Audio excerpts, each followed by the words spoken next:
Let's show them, if they don't know it, who we Russians really are and what our weak spot is. Yeah, of course. But I'm Kazakh. Aren't Kazakhs Russian? Give me a break.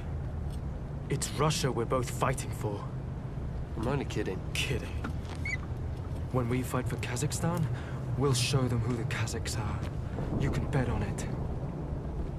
Deal. Pamfilov's 28 Men is a 2016 Russian war drama that glamorizes the Soviets in the Second World War. A quick Google search of the film will find that it performed remarkably well, achieving very large popularity within Russia and beyond, and even managing to procure 78% Rotten Tomatoes. It also received fairly remarkable reviews all around. It should also be noted that this film managed to gross over $6 million. A poll by the Russian Public Opinion Center even found that it was the best film of the entire year. And it's remarkable that this movie did so well, especially considering all of the other films that were released in 2016 that would have been available in Russia at the time. Although it should be noted that the Russian Public Opinion Research Center is of somewhat questionable authenticity. Today I will be talking about the creation of a national Russian identity in Putin's Russia, and how that is done via the use of perceived historical precedent. So why start with Pamfilov's 28 Men? So Pamfilov's 28 Men is a myth involving soldiers from the Red Army who valiantly defeated Nazis only 2 miles away from Moscow in the winter of 1941. The creation of this wildly successful film was openly endorsed by the government, by the Minister of Culture, and even by Vladimir Putin himself. But the obvious problem is that it is, as stated, a myth. In fact, this was widely recognized not only by historians and scholars in Russia, but even by the media, which prompted various Russian groups, including the Moscow Times, to come to the defense and back the film's legitimacy. What important goal did this project seek to achieve that made it so important for Putin's government, and how did it benefit him? If you think back to the opening clip that I took from Pamfilov's 28 that I started this video with, we see 2 soldiers in the Red Army who are discussing what makes a Russian a Russian. They come to the conclusion that it isn't geographical location necessarily, but something deeper. In fact, elsewhere in the film, it's implied that what makes a Russian isn't necessarily location, but more so action. So the ultimate question is, why is this idea of having a united national populace appealing to the Russian government? Why would they want to endorse it? And what does it look like?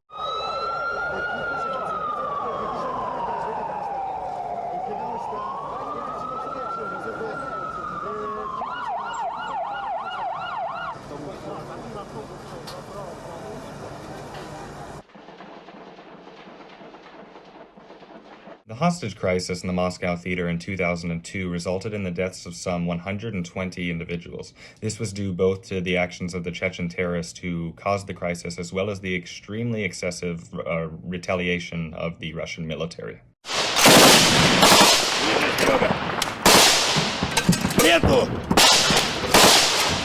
According to a report by the Human Rights Watch, the first war in Chechnya in the 1990s resulted in almost 24 total Russian military casualties. This report, furthermore, was given directly following the conflict, so the numbers only grew in the years after.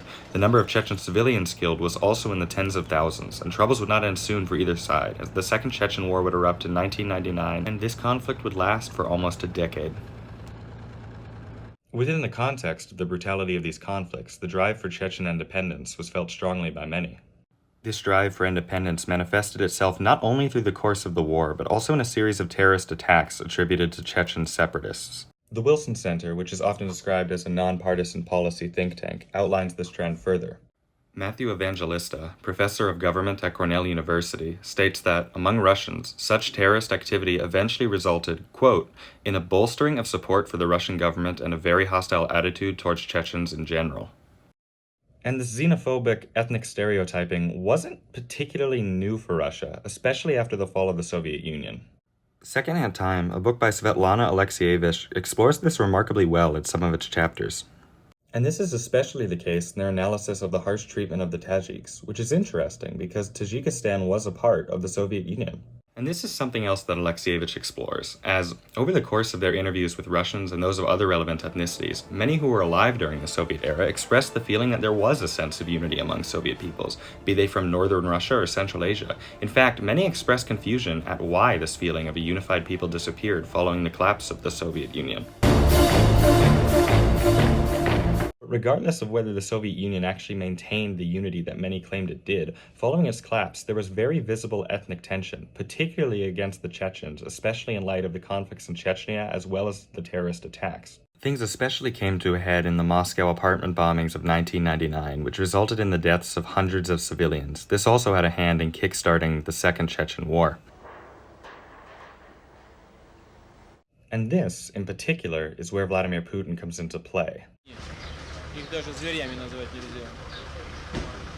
Putin's response to this crisis was seen as very upfront and effective, and ultimately contributed to his victory in the 1999 to 2000 Russian elections. This is something explored quite extensively in the documentary Putin's Witnesses, which utilizes a far more personal and informal image of Putin to examine his character in the weeks prior to his victory at the beginning of the new millennium.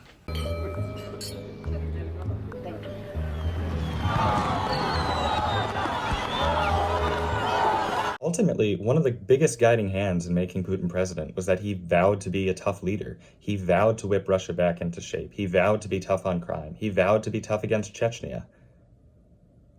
But then something strange happened. In the analytical book Mr. Putin, written by Fiona Hill and Clifford Gaddy, it's made remarkably clear to what extent Putin was willing to go to win the war against the Chechens, stating that, quote, it would be a fight to the end and that there would be no retreat. And yet it's also pointed out how Putin changed strategies in the late 2000s. He went from hardline anti-Chechen rhetoric to defending them, to defending Chechens against attacks from other Russians on an ethnic basis. Reconciliation to Vladimir Putin was now just as important as winning the war had been earlier. And, as Hill and Clifford note, this is something that is essential to the survival of a multi-ethnic state, such as Russia. In other words, different people have to get along, and they have to at least have the perception that the government respects their interests.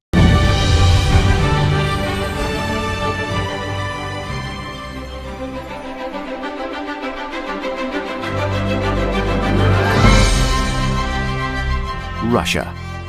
Large, endless, and amazing. Its territory and culture are so diverse that you can travel in Russia as often as possible, and every time you'll discover this country anew. One of the biggest challenges that Putin faces in trying to create this depiction of a united Russia is the fact that Russia is a massive country with a remarkably diverse population. The Russians themselves refer to their country as Russia the Soul. Being the successor of the ancient Byzantine Empire, it is a country with a 1,000-year-long history. It is home to more than 118 nationalities. For centuries, all the world's main religions have coexisted peacefully in Russia. And Putin's challenge in creating a stable, multi-ethnic state is convincing people that the government has a legitimate interest in protecting this diversity. And this is why Putin endorses various causes in oftentimes very bizarre shapes and forms.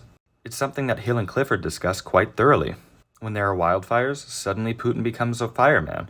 When cranes in Siberia need to be led on their migratory route, suddenly Putin becomes a conservationist.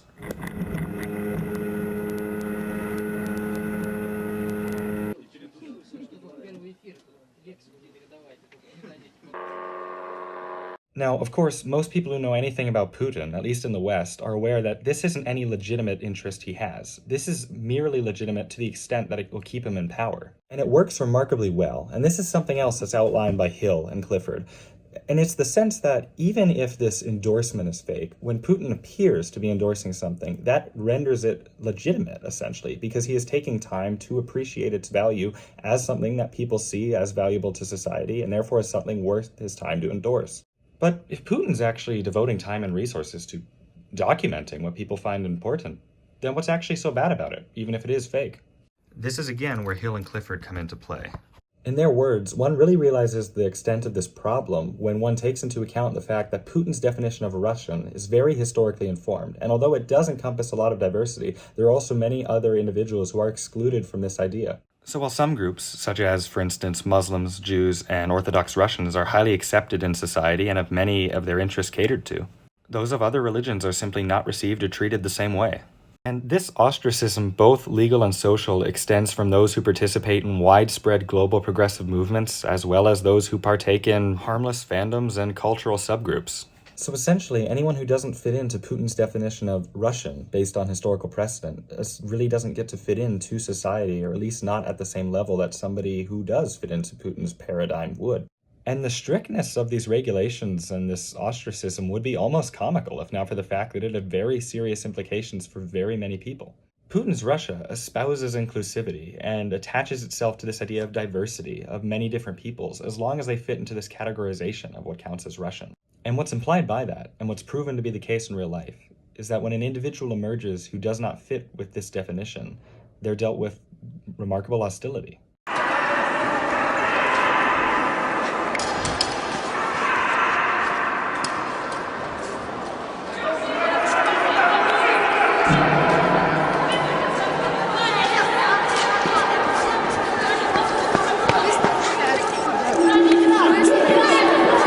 The performance of Russian feminist and activist band Pussy Riot in a Moscow cathedral in 2012 sparked mass controversy. Miss Tolkonikov, Miss Samutsevich, and Alyoshin are accused of premeditated hooliganism performed by organized groups of people motivated by religious hatred or hostility.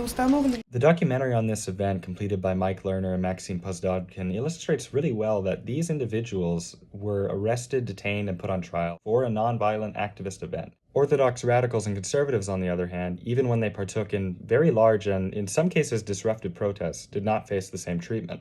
And thus, Putin's definition for what counts as legitimate in his idea of a united multi-ethnic state is extremely narrow. And in keeping it that narrow, it involves a lot of government suppression in order to maintain this idea of a stable state that he so seeks to maintain his own power. But possibly more dangerous than defining who doesn't count as Russian is defining who does count as Russian.